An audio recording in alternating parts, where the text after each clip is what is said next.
Hello, everyone, and welcome to a new episode of Set Lusting Bruce, your podcast all about Bruce Springsteen, his music, and mostly his fans. I am your host, Jesse Jackson. We're going to talk comics. We're going to talk Springsteen. We're going to talk a little bit of everything. Jimmy, welcome to the podcast. Yeah, thank you, Jesse. It's fun to be here, man. I love talking about music. Yeah, I can't Yeah. wait to talk about it.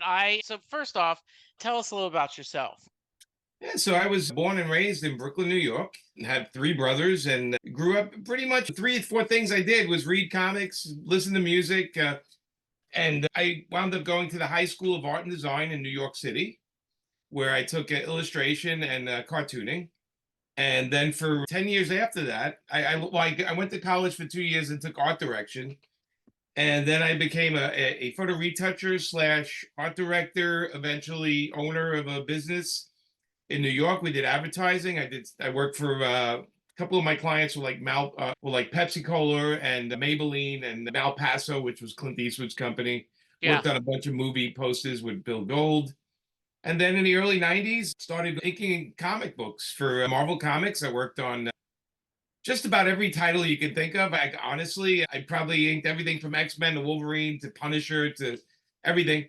And then in the mid 90s, I started publishing with a buddy of mine, Joe Quesada. We started a company called Event Comics, and we did a character called Ash, which was a fireman superhero. We did Painkiller Jane, which was like a New York cop. It eventually became a TV series on Sci-Fi. And we did that for a couple of years. And then Marvel Comics was in chapter 11 at one point, and they were desperate to try anything. And of course, part of trying anything was to hire me and Joe Quesada to move into the penthouse of 287 Park Avenue with Marvel Comics. And we ran a line of books we put together a line of books ourselves featuring Black Panther, the Inhumans, and Punisher. And we had some favors owed to us by a buddy in New Jersey named Kevin Smith, who made some movies. Yeah. And we helped Kevin, and now he had to help us. So he wrote Daredevil with us. And eventually they came out of chapter 11. And that's when my cue to get out of there and start doing some other stuff. And Joe stayed there and became editor in chief. Disney bought them right after. And then since then, I've been writing. So I've been writing a lot of books over the years and had a long run on a character called Jonah Hex, which was a Western. I have nothing to do with that crappy movie, so don't blame me. Okay. And although I like everyone in it, the movie itself was bad. And then my wife and I took over a character that was featured in the animated part of Batman, which was Harley Quinn. And when we took it over, we were told it probably won't last more than 6 or 8 issues. So have fun. So the first thing we did is we made her break up with the Joker. And then Amanda changed her costume, and then we moved her out of Gotham. And for some reason, this hit all the right notes with people. And within a year, we were like the #1 comic book in the United States, the #1 Halloween costume. They were making a movie, Suicide Squad, and it was craziness. We never expected to blow up, but we did that for at least 5 years. And then since then, we've been working on a lot of I have a company called Paper Films, and my wife and I do books for ourselves where we own it. And we have a website, paperfilms.com, which has all our creator-owned books. And we still do stuff for Marvel and DC. This past week, we were in Los Angeles for the premiere of Echo on Disney, which I helped Joe and David Mack bring to the small screen, the comic book page, but they made a TV show out of it, Disney. So they flew us out there for the premiere. That was fun. And yeah, so it's been a good roller coaster ride of making a lot of comics, making a lot of friends, and getting the chance to do a lot of things. Because I've also written for TV, I've written for film, I've written video games. The only thing I haven't done is I'm not musically, I can't play an instrument, but I'm the perfect person because I love music. I not only love it, I absorb it, I own a ton of it, and I appreciate it like no other. But I think that is probably why I love music so much, is I can't do a damn thing with it. You know what I'm thinking, Jimmy, is there's a lot to talk there, and I'm going to touch it. We are going to get to music in a minute, but Okay. I'm thinking you need to write a Springsteen video, right? Let's do a music video, Bruce.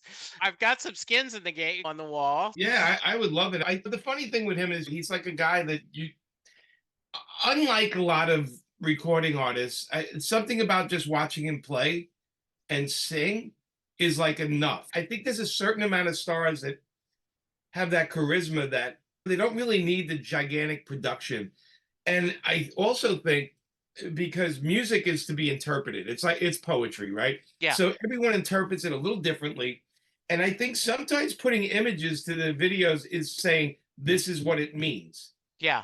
And I think it limits the poetry of the music because everyone takes different things from different songs and different music. So I'm not a million. I look, Madonna made a whole career making wild videos, right? Absolutely. Yes. And but her music was never really too much about the story that was being told. Where Yeah. Bruce, it was like this hopeful melancholy Yeah. that Well, that you hate to put a picture to it, and if you did, it would be like his album covers where you just see like a road and a quiet road.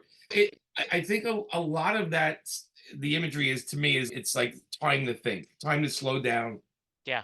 and think. But anyway, I still would love to do it. I'd love the Yeah. challenge of it. Yeah. A few months ago, I got a bunch of people who are published writers to join me, and we discussed what was Bruce's best written song, not his best song.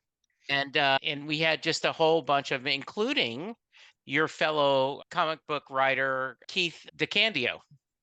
Yeah, Yeah, and we talked about that his songs are so cinematic. Like whether you right. like Highway Patrolman, Sean Penn Sure. made a movie based on it. The River is there's a mini film there. So Yeah. absolutely. So I did want to ask, by the way, um, nowhere close to the success you had, but you made me smile when you mentioned the powers that be said you may get 6 episodes of Yeah. Harley Quinn. Right. When I started this podcast, the guy who is running our network was very supportive. He said, "Go for it." And when he hung up the phone, he told his wife, "We're going to do a Bruce Springsteen podcast. I think we'll get a season out of it. There I you think go. we'll get 13 episodes." And I've hit a grand.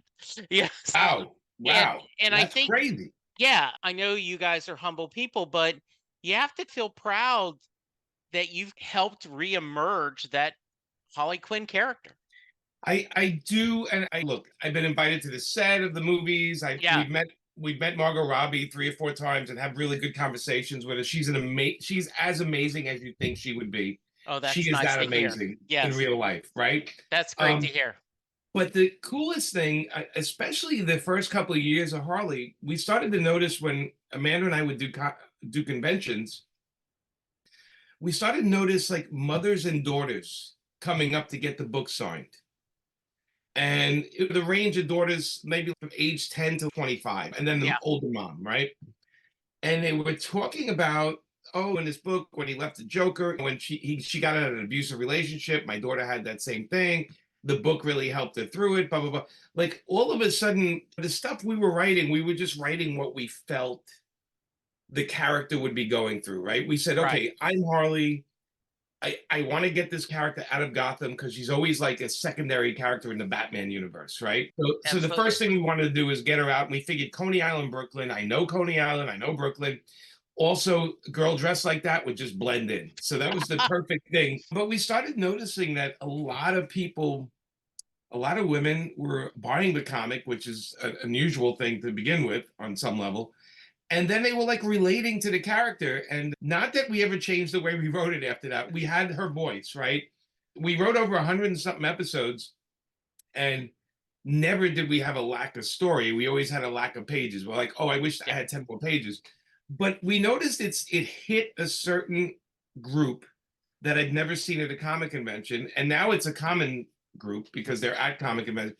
But we realized that all of a sudden we're getting women buying these books and mothers and daughters. They were telling us, yeah, we read it together and we talk about some of the stuff she says because the way she's dealing with stuff. And I realized that's me and Amanda because we process what we go through. And we've Amanda and I have both been in therapy, very proudly been in therapy. And Yeah. part of a therapy exercise is to take a song and break down the lyrics Yes. and see how it applies to your own life. And Bruce has come in handy a couple of times for that.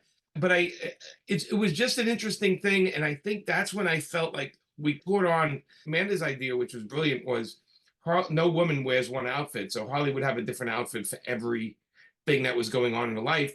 And all of a sudden, we created like this storm of cosplay ideas of Harley. People Yeah. were saying, and it's none of that was on. We didn't say we're going to do this so we can get pop. We were just writing. We just got into the head of the character and said, okay, this is how she would act. This is how she would think. And we caught lightning in a bottle. We were the right guys at the right time, and in a career that even have that happen once is a big deal, but it's happened a couple of times for us. I got to think that thinking for me, and again, my downtime, my thinking time is always with music, right? Now, when I'm writing, I can't put music with the singing words because I Yeah. all of a sudden I start writing the lyrics, but I listen to music. And yeah, so it's just, I just wanted to point that out. It was like, it was an odd thing to see. We opened up a new audience that's now a part of the regular audience now. It's been like almost, it'll be 10 years soon or 9 years soon. Yeah. And And everything changed pretty quick. one of the things, I was reading a book on the mamas and the papas, Yeah. and the book talked about John Phillips was passionately wanting commercial success. That Right. was his drive. And then when I've read Bruce Springsteen, I've read Bruce's biographies, other biographies, like Brian Wilson, like they just wanted to make the music. And I think it is easy to say, but if when people ask me, what do you recommend for podcasts? First off, make sure you're doing a topic that you will enjoy doing, even if no one listens. If Right. it's just you Absolutely. and your guest and you're having fun, Yeah. go for it. And so it sounds like you and Amanda, I'm going to tell the story I think the character needs shared, but it's the story I would have wanted to read. And listen, as a writer and anybody performer, you always write what you want to read. Yeah. Otherwise, why would you write it? The reason I've never been the super mainstream guy is because they would give me X-Men or they would give me Batman, and you had to write it a certain way. You couldn't do things. And I always felt, give me the underdog characters because nobody cares. So nobody's watching me as So I I do can this. have And fun. yeah, and it's funny because Dan DiDio was the editor in chief at the time. And Dan was the guy. I said, Dan, I want to change something. And he's, go for it, man. Do what you guys do. That's what he said. Do what you and Amanda do. Just do what you do. And when it started doing really well, I said, are you reading them? He goes, I'm a little backtracked, but I don't want to read them so much because I don't want to start coming after you for things. He goes, I just want you to do what you're doing. Do what you And he do. says, just write it how you see it. And then I'll have the editor tell you you've gone too far, which every issue they would say that's a little too old for the audience or whatever. But also the two things. So the two things is you write what you enjoy and you always push the envelope. You always try to take it further. And that's what the editors are for. I don't have that with my own books because I don't edit my own books. I just Right. write them. But to take a character like that, and Power Girl was another one. We did that too. And when I wrote The Punisher, I worked with Garth Ennis and Yeah. we wrote it a certain way. All the Marvel Knights books we made more mature and more grounded and less superhero fight and lightning hands, I call it. Yeah. Um, because we were looking for a believable world. We were trying to create a world where, okay, it's Harley doesn't have any superpowers, right? She really doesn't. She's just she's got skills like Jack Yeah. Reacher skills, Yeah. but she's unpredictable, and that unpredictable is one part of her power, meaning you don't know what she's going to do.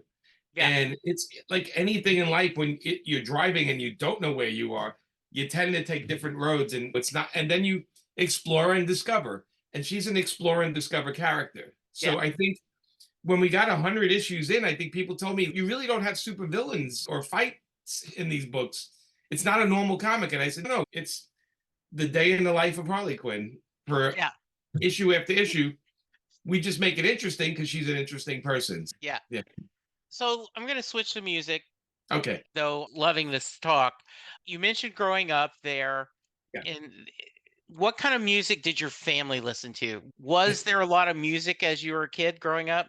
Yeah, so my mom, of course, always had music on, and of course, it was for her generation, 40s and 50s and early Yeah. 60s music.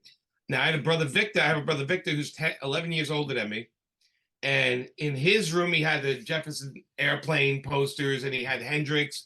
He even went to Woodstock, although he didn't get all the way in, but he went to Woodstock. He still has a ticket. So All right. my brother Victor would be playing 60s music, basically Yeah. Beatles, all that kind of stuff. And then my brother Tony, who's a couple of years older than me, Now you got to remember when Springsteen's first album came out, that was 73, right? That was Right. a very pop. So I was 12 years old at that Sure. time. Okay, my brother was 15. And my brother, by the time he was 17, was working in a recording studio in Brooklyn. Okay. And so he constantly would be playing music and he'd say, "Hey, you see this album? This is 10cc. These are guys that studio musicians got together. Hey, this is this album, that's that album." So there was constantly music being played. I remember, and it's not really a Springsteen thing, but I remember my Yeah. first album I bought was Carly Simon's first album, No Secrets, because I just loved her voice. And I was like, Sure. and I remember when I was in the ninth grade of high school, they had on Thursdays, they had an hour where you could do whatever you want. The library, you can go out and eat, whatever. And I used to go up to the library and they had headphones and albums. And they had Asbury Park up there, which I listened to. They had Paul Simon, the Ryman Simon, that Yeah. album. I remember I had 3 or 4 albums that I would put on. Beach Boys album too. They had a Beach Boys, and I would put on it, and I would just sit there for the whole hour and listen through the headphones. Because again, my home, we had it was 4 boys. My mom and dad, and our place was small, so there was no. Yeah. So I grew up around music. To me, was like just part of my life. I just loved it, and then once I started buying albums and 45s and all that stuff, then came the space requirements of my house, where it was like my brother had his record collection, my 2 brothers had their record collection, and I had mine. And oh my God, I just got this Elton John thing, and then my brother's here, listen to this. So we shared the music. It wasn't like greedy kind of stuff. Yeah. And he was always opening my ears up to stuff, or he'd play something upstairs and I'd hear it and come up and say, "What is that? Who is Yeah. that?" And of course, Springsteen was there because both my brothers loved Springsteen, and they all felt a guy from New Jersey. Look at him, he's kicking ass. He's got all these records, and Sure. I think Wild and Innocent was after the next one after, right? Yeah. And so these Greetings. were on Yeah. heavy rotation. These were Yeah. heavy rotation, and the difference now, because back then they had the sleeve with all the writing on it, Yeah. and I was a kid that liked to read. Okay. I would sit there and the album played and I'd read the words and I'd read them and I'd read them. And yeah, that's where I said he's like a hopeful, melancholy kind of guy, Yeah. because the music sounded like your soul. And then, but there's hope. There's always hope in his stuff. There's always something, fighting something or Sure. moving forward. And so it's always been around my whole life. And when my brother got the recording studio, I used to go up to, and they had a lot of different bands playing there, Anthrax, all these different metal bands and Yeah. stuff. But he used to put on, in between, he used to put on records like The River was one of them that would be played there. Yeah. So it was always around me. The music was always around me. And it was a magic thing because I could draw, I could write, I can't play an instrument. I grew up poor. So the idea of learning to play an instrument was not in my realm. I used to say, people say, I take piano lessons. I'm like, ooh. And my dad would be like, Yeah. I like, Oh. and I think it's anyone who is not musically inclined dreams. We all sound great in the shower. I always say we all sound great, but I fell in love. And again, this is really fun because in 1980 and 81, I worked in a record store in Brooklyn called The Wiz. Okay. And The Wiz was like, there was like 3 or 4 record stores in Brooklyn. There was The Wiz, Sam Goody's, Hmm. Crazy Eddie's, which was on Kings Highway. I remember Crazy Eddie's. And then my local record store was Zigzag Records. And it was like, it was a punk rock, new wave, rock and roll record store, heavy metal record Okay. store. Like it was one of those things where I walked in and the guy knew me. So he would say, "Hey, you want to check out these 5 things? I put them aside for you." The greatest thing in the world for me, because I used to shovel snow to make money and go buy records, right? But I worked in the Wiz from 80 and 81. I think it was yeah, it was 80 and 81. And I think The River was the album. That was a double album. The River was out. And I worked in the Wiz on Fulton Street in downtown Brooklyn, which was basically a black neighborhood. So the main music playing there was R&B. I knew every kind of R&B star because I worked on the record there. I was the guy you came up and said, "Hey, do you have Ray Goodman and Brown's new album? Do you Yeah. have Roberta Flack and Donny Hathaway?" That was another big one. And we also had The River, right? Yeah. And the DJ would play that at the end of the day. He would play it at the end because it had poppy type stuff in it. It Sure also it had does. really dark Yeah. stuff. And it was end of day music. And I can't tell you how many people came in, and just that album was out for a long time. Yeah.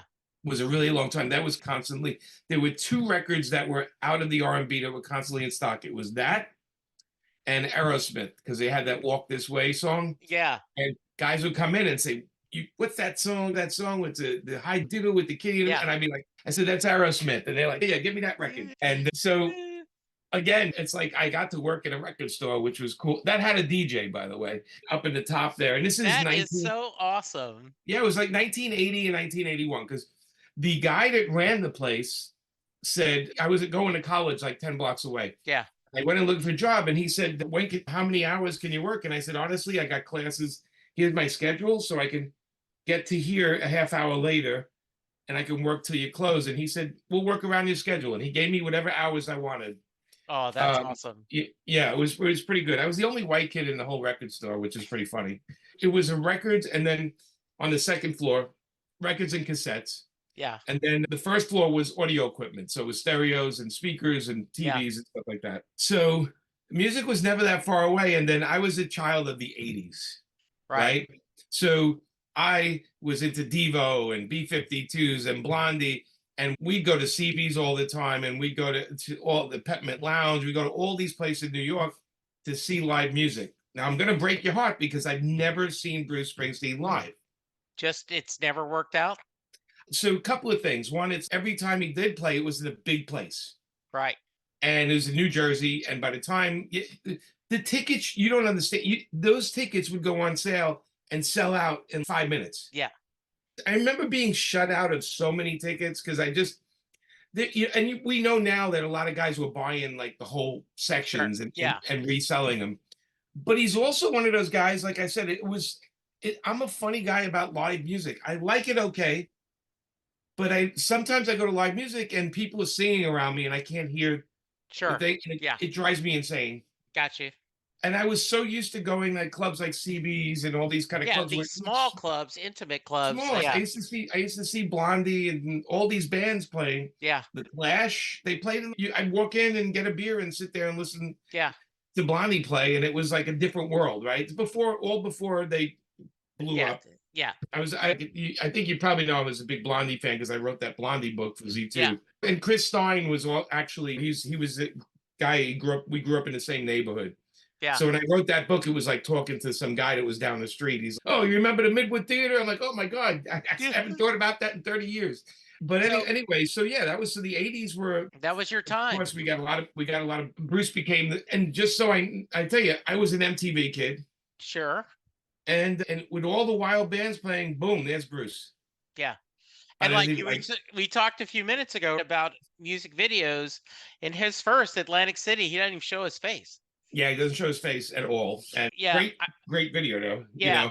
I wanted to circle back just for a moment. The Sure. connection, 1982, 1983. Yeah. You would probably know because you're maybe more of a historian than I am, but we did not have an independent comic store in Lake Charles, Louisiana. Right. You just had to go to the spinner rack and look for Yeah, your comics, newsstand. right? That's Yeah, all you yeah. got. Candy store. Yeah. And Chester, who looks just like the comic book guy on Simpsons, owned Bookworm's Apple. It was the record store, the head shop. Nice. And he was driving to Beaumont, Texas every week to buy his comics. And he said, might as well sell them at me. That way it'll save me a trip. So all of a sudden I had First Comics, John Sable. You know what? Oh, this is, I've never seen Mage. What is this? Wagner. Yeah. Yeah. But the reason I brought it up is he said comics gave him so much satisfaction because if you walk in and he said, hey, Jimmy, here's a good album you should try. Oh, no. Yeah.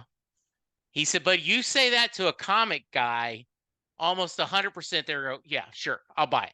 Yeah. Right. And he said, and that was, and so I thought of your guy telling you, you want these albums, you're going, yes.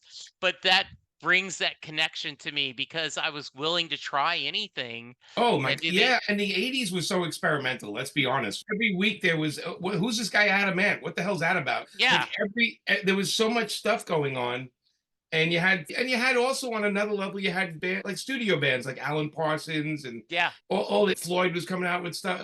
There was so much excitement with music. It might have been my age, but I really feel like the '80s for me were like comic books and music were like insane. They were trying yeah, anything.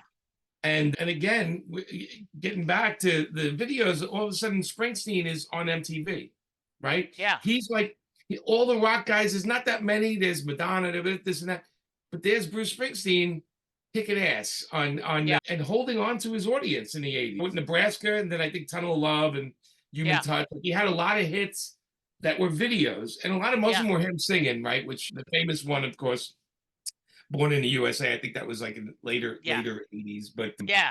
Tunnel Uh, Love, I think, was one, right? Tunnel Love yeah, was sure. So, the yeah. so Um, I'm curious, since you talked about loving to read, have you read Warren Zane's book, Deliver Me from Nowhere, The Making of Springsteen's Nebraska? I have not. I have not. Worth Uh, it? Good read? yeah, the premise is when it reads like a mystery novel, Jimmy. He's okay. Bruce had put out the river. It was their first radio hit, Hungry Heart.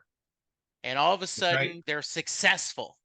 Like little Steven says, once we were on the radio, then we got the women. And Right, then right, once the women were going to the show, then the guys wanted to go to the show. right, And then you skip to 2 albums later, Born in the USA. right. Biggest him, Michael Jackson, Madonna, Prince, the Yep, big four in the 80s, right? yep, But between that, he does Nebraska, yep. this quiet little album. Great album. Why? And Uh, that's the premise of the book. Why? Why did he need to make that step backwards? And I think you, as a guy who's done creative work, will appreciate the thought. And it does read like a mystery. What was he trying to do? What was he Right. trying to work with? And there's, That's and interesting because I understand the idea of a creative person wanting to switch gears because there's an expectation when you have hits and when you have books, people start to think that's all you can do, right. right?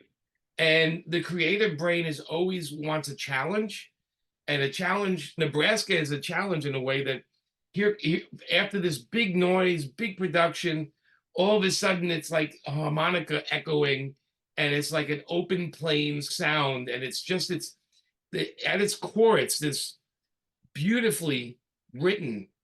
Again, there's a melancholy in it that's so like Yeah. deep, and I think he is a melancholy person. I think he is a person that is a kind of melancholy. It's a hopeful melancholy. I think I said that before. It's a hopeful melancholy. Yeah. It's also that he's very, how would I say this? He's very present. Yeah. And he's been very vocal about his fights with depression. And which I think was when I read his autobiography, I was surprised how did not realize how often that was and how much he had fought that. And interesting that he talked about he was married to Julianne Phillips Yeah, and they're sitting at a dinner and he's looking at her. If she knew me, she would not be married to me. And he said that ultimately the marriage didn't work because and he said once in the film Western Stars, he said there was a time in my life if you loved me, I had to hurt you before you ended up leaving me, which right. I think is pretty, as you talk about, that's a lot of self awareness. And that is Yes. also that melancholy, right? I've got Yeah. to, yeah, Yeah. It's also it's funny because in our head, it's a different playground than what we project.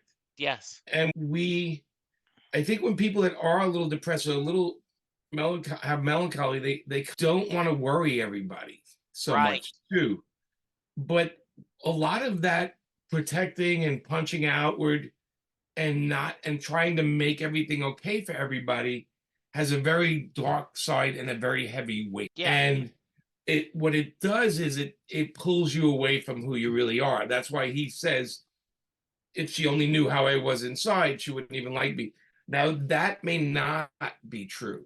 It's just the way he was processing what he was feeling. And so that is part of it because, and again, that's what makes him such a great writer, is because, like I said, he's very present. He's very in touch with what he's feeling. But a lot of his songs say, I'm doing this, but I'm feeling that, Yes. right? There's a lot of that. I'm doing this, but I'm feeling that, which is Yeah. part of the, I'm protecting you, but I'm feeling vulnerable. Yeah. I'm going to save you, but I think I'm in danger too. But you're more important. You are what I have to take care of. And I think like Nebraska has a lot of that. I think Western Stars for me is one of my favorite albums of his. And it's just simple. It's there's a line that goes, "There goes my miracle." I'm Yeah. forgetting what song it is, and I always think of my wife when he says that. There goes my miracle, Yeah. meaning this is somebody that loves me for who I am. What a miracle that is. That's the Yeah. miracle. That's my miracle. And like I said, again, it's all interpretation, right? Because you've read a lot about him, so you can see the other Yeah. layers. But I definitely like when I listen to his song, Wayfarer or Sundown from that album. I'm like, I'm a Western guy. I love Westerns. So I read that. I look at that album cover. I'm like, oh, did he make this for me? This is Yes. a guy Yeah. from New Jersey, by the way, right? A guy from Yes. New Yeah. Jersey is writing about the West because the West is still the wild country to him. And a kid from Brooklyn wrote 100 and something Jonah Hexes about the West in 1800s who's never been there because we have this fantasy of untamed. There's a world that's untamed. There's a world Yes. that's attainable and untamed, and it's romantic. The So whole notion's romantic. yes, anyone, if you had Jonah Hex and Western Stars on the connection, you guys have hit the try. You know, like the daily double. I loved Western Stars. I loved the film too. I loved. Yeah, I was film was very great. jealous. I wanted to be in that barn so bad. That Yeah, would have been great. But I'm a big Elmore Leonard fan, and I'm like, it felt like almost a collection of Elmore Leonard short stories.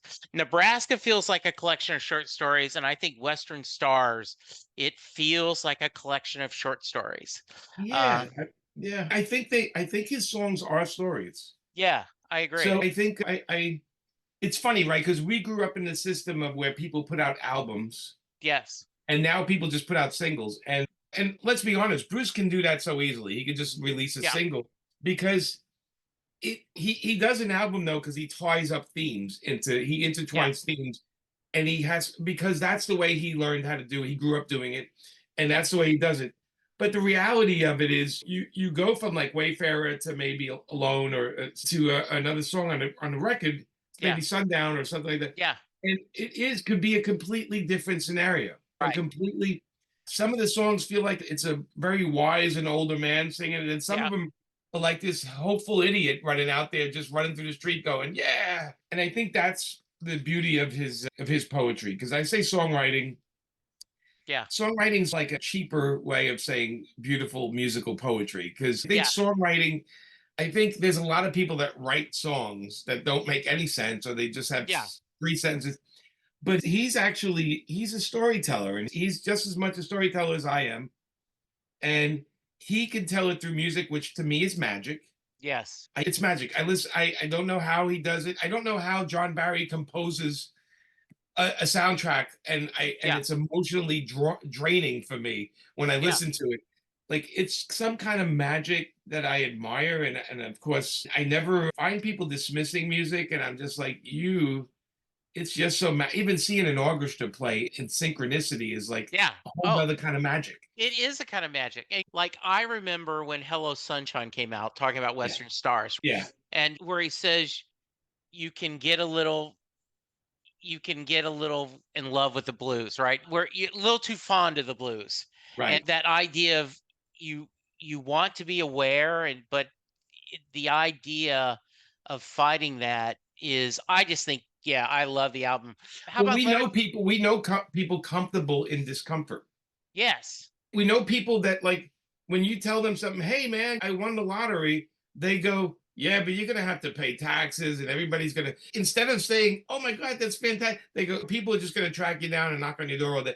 That is the first thing they see. I guess it's like a Woody Allen thing in a way. Yeah. The first thing they see is that, hey man, I got my first gig. They're probably paying you crap. Yeah. What? Instead of just congratulations, Right. right? Yeah. I know how hard it is to get your first gig. Congratulations. I'm excited for you. And then, yeah. The any thoughts on Letter to You? So I don't probably know them as clearly as you do. So I Okay. Yeah. heard like three notes Letter of it. to You was the last one they did, right? It came out in 2020 during Oh yeah, COVID. that's Yeah. Okay. yeah, Yeah. another great record. Look, it's has a guy done a bad album? Let's be honest. Not too often. And I I do find I do now. His last album was a little different from Western Stars. It took a different turn. And don't get me wrong, Western Stars is one of my favorites. It could have been a 3 album set, and I would have been happy as a clan. yeah. He keeps it interesting for himself. And I'm going to go back to you as a creative person for a Mhm. minute because you mentioned you want to entertain yourself and Right. push the boundaries. And so I feel like Bruce has not set on his laurels. He's No. continuing, like a few people were like, why did he do an album of soul covers? Because he wanted to. And it's fun. Why not? Don't buy it if you don't like it. Yeah, exactly. So I have a friend, you may have run into Tom Zoller at various conventions or something, but he talks about that he knew he wanted to draw from the moment he picked up a crayon. He just always knew he wanted to be an artist. And he's worked on My Little Pony books and some other stuff. But you did you what led you from being artist to writer, or was it just all the same to you? You were a storyteller, whether you're No, doing it visually or I always wanted to tell stories. I think like a lot of creative people, I think they see stuff that's not so good. yeah, And now you and I do this, right? We watch a movie and go, God, I wish it ended that way. That would have been so much better. Or I right. wish they didn't do this. Why did they do that in the middle of Yeah, it, right? We're all editors. We're all editing sure. stuff because we want things to go the way we see it. I found a box of drawings I did when I was probably 8 or 10, and I made all these crappy comics. Everything's spelled wrong. Yeah, Everything they're terrible. But I saw the energy in there is still present with me. yeah, And I realized, yeah, like I like movies because it's not only I enjoy them, but I like that they also take people out of their own heads for a while. yeah, I love music because it's music is bigger than my life. Like music is grander and it makes me feel good to be able to look into another person's how they see something.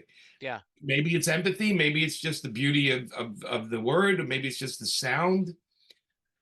But I've always been fascinated with the idea of entertaining people, right? We all know a guy that if we all go to dinner, he has the greatest jokes. And you say, oh, tell that joke. And I've always been that guy that I'm thrown in a group of people. And if I'm the first guy up, that means everybody gets off the table. And if I tell jokes, and I'm very comfortable telling a joke, right? I have no and but if I tell a good joke and then somebody else tells it, they're awkward or they don't. And I've always noticed that, okay, I got a little bit of that super weird power. I want to tell stories and I'm inspired by everything. I'm inspired by music. By my wife and I just took 42 days off and traveled through Europe, backpacked through Europe, right? I'm inspired from every town I go in and meet people. And then we buy a book on local history and we go to a museum and we see a guy's basement that was dug up and all this crazy stuff. And it's all inspiring. And I think part of it is I want to share it with people. I want to share what I've seen, my point of view with people. And I think that's why I got more into writing than drawing. I can draw. I doodle all day long. I'm going to hold up. While I was talking to you, I was yeah, drawing a little bit. I draw all day long. It's like a part of my brain. I keep drawing and it's just what I do.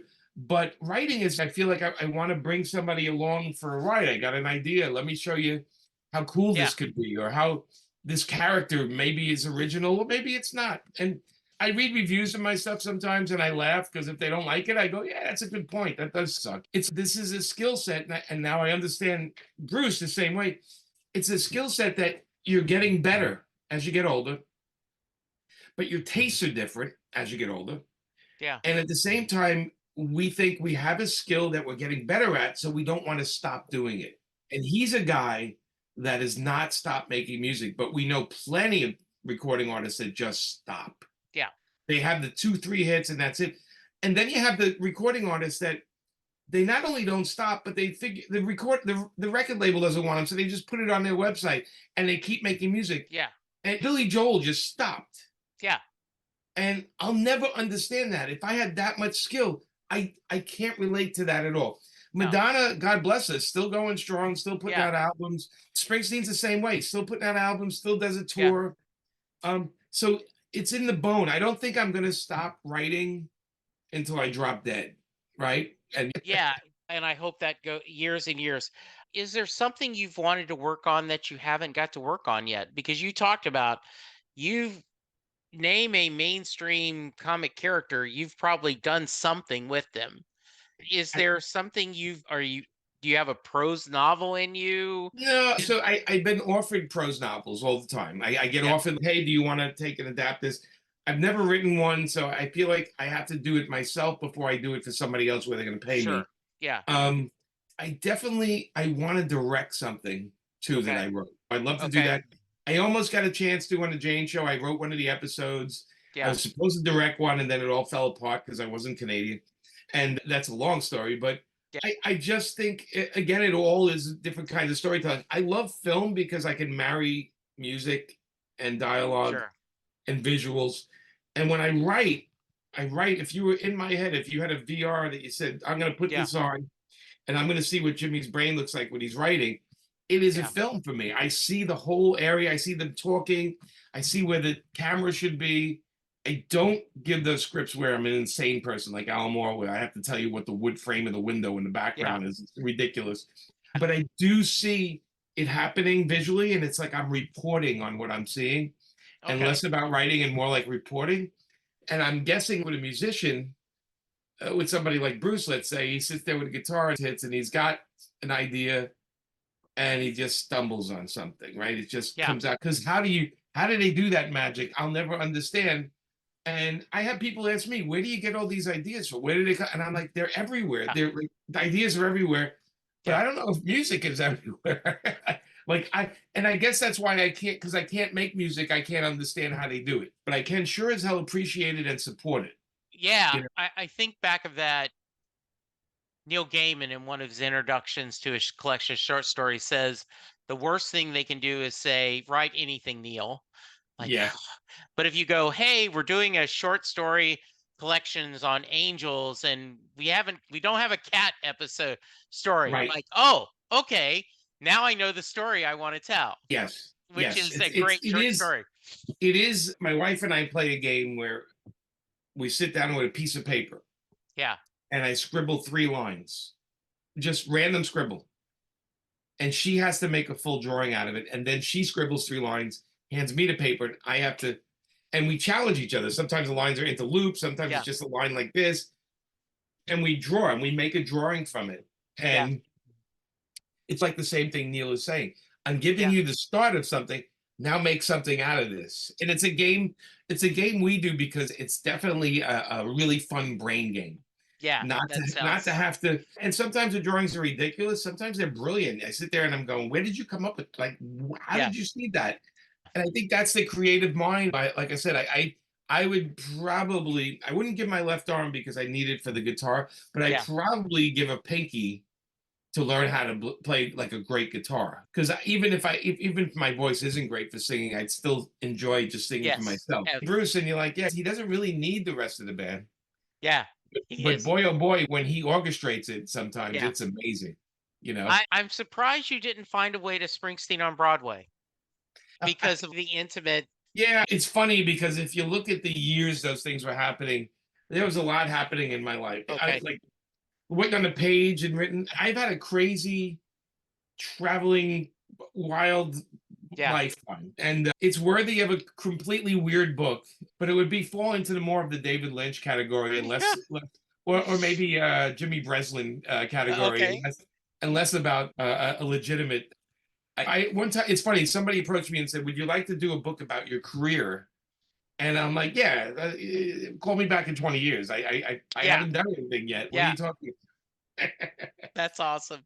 I end every podcast with the Mary question. And what that is, Jay Armstrong, who is now retired, but when he was an English teacher, he would give his class the lyrics to Thunder Road and they Right. would break it down. They would look at the themes, they would talk about the imagery, and then he would ask his class, does Mary get in the car? Since you say you often break down song lyrics Yes. as part of therapy, what's your answer? Does Mary get in the car, Jimmy? Mary gets in the car, and I'll tell you why. Please do. This is a man who's making such an argument, pointing out how boring her life is without him. Yes. And even though he lays it out, he says, "Look, it's not always going to be a bed of roses, but you're laying on a bed of thorns right now, and you're going to have to follow me." And even though the unknown is a lot more exciting than the known, and I'm the person delivering the unknown for you, and that case alone, I think she has to give it a shot. Now, again, I'm putting myself into her brain Right. where this is going to be my last shot at Yeah. being, otherwise, my life's going to go to this normal life, whatever. Yeah. And I got to think that his selling of it, his singing, this snake charmer of a guy Yeah. who's selling himself as a snake. I'm not a great guy. This isn't the best place. But let me tell you, man, you're going to regret if you don't do it because we don't know what's happening, but we're going to have fun or we're going to take it to the max. And I think the personality for me would be jump. Go for it. It's like saying, should I stay in tonight or should I go out with my friends? If I go out with my friends, there's a lot of unexpected things that can happen. I don't know. But if I stay home, I know what's going to happen. I'm going to watch TV till I feel tired Yeah. and then pass out. And I think so. I think she does get in it because I think there's one more adventure left in her, and he sees that in her, and he's provoking it out. He's poking at it and going. He knows it's in her, and he's poking at it and poking at it, trying to say the right things to get her to jump. And that's I why I think she does get in the car. I love that answer. So Jimmy, if someone wants to reach you and find out more about your work, what's the best way? Two or three ways. First one is paperfilms.com. Okay. And Paperfilms, it's my website. When you go on it, there's a pop-up, and I send out like a mailer once a month, and I tell people where I am, what the new books are. I show artwork, photos. If I meet you, I put a photo on it. It's a fun mailer. It's only once, maybe twice a month total. So it's Okay. not going to bombard your email. And paperfilms.com, it's also where I sell my comics and show my art, and all my characters are on there. Okay. And then if you want to chat with me on social media, and I do talk to people. If you ask me a question, you That's know we this. connected. Yeah, we connected Yeah. via Twitter, I'm a aka guy, X. I'm a guy that does not ignore people. No. So if you ask me a question, I will answer it. And so if you want to go on Twitter, it's under my name, Jay Palmiotti. It's easy to find. And same thing with Instagram. Now, Instagram is mostly me, my photos I take and I throw them on. Okay. And it's a lot of fun and weirdness. And there's not a lot of opinions. It's just pretty much, hey, this is what I did today. Or I'm at this convention and look, this girl dresses Harley Quinn. She looks awesome. Like that kind of stuff. Yeah. It's just fun stuff. Once in a while, you'll notice on Twitter, I do put like albums I'm listening to, movies I'm Yeah. watching, TV shows I'm enjoying. And then I fish. I ask people what's something I can watch tonight. And they have a lot of suggestions in it, and they're usually great ones. That's great. People with such a world book of knowledge, people ready to share that all the time with me, and that's great. That's absolutely But great. those are the three places. And then I like to say at a convention near you, I got a lot of them coming this year. If you want to come by, you tell me that you listen to me and Jesse ramble on about Springsteen, and I'll shake your hand and we can talk some Springsteen. I Love will to. tell you, I have been lucky enough to go to a couple of panels and listen to you talk. And listeners, this is an example. This is what you're going to get. You go to a panel, it'll be absolutely great. I So didn't know you've been on my panels. You've yeah, been to one or two? I've been, yeah, I've been to one or two. Yes. Yeah. I just ramble. Me and Amanda just ramble. No, I love it. I love it. All right, Yeah. listeners, go to the website, sign up for the mailer. and we'll have Jimmy on again. Anytime Cool. you want to talk music, that'd be great. I'd love if, but I know it's a big venue, but boy, if you have a chance to see him during this next tour in 2024, I think you'll have fun. I would love to. I hope he comes down like the Tampa area or Yeah. somewhere I can get to him because I would love to. There's only a couple of people I've never seen, and he's one of them that on my list. I would definitely do, especially and really quick. I just not too long ago, Glenn Danzig. He's a guy I met at San Diego Comic Con. We were buying artwork, and he's like, "Yeah, my name's Glenn," and we got to be friends. And I was like, "Oh, he sings too. He's a singer, you Yeah. know." And but he invited Amanda and I to his. He played in Tampa, sold out show, and Yeah. we got to hang out behind the stage with him, and that was a blast for us. Oh, Because to me, it's their superheroes. These singers. So yeah. them even giving me the time of day and inviting me is like a giant gift. Oh, And absolutely. but if you come see me at a con, I'll treat you like you're a giant gift as well. Absolutely, you will. All right. Listeners, thank you so much. Be safe, be kind, and we'll talk to you soon. Goodbye.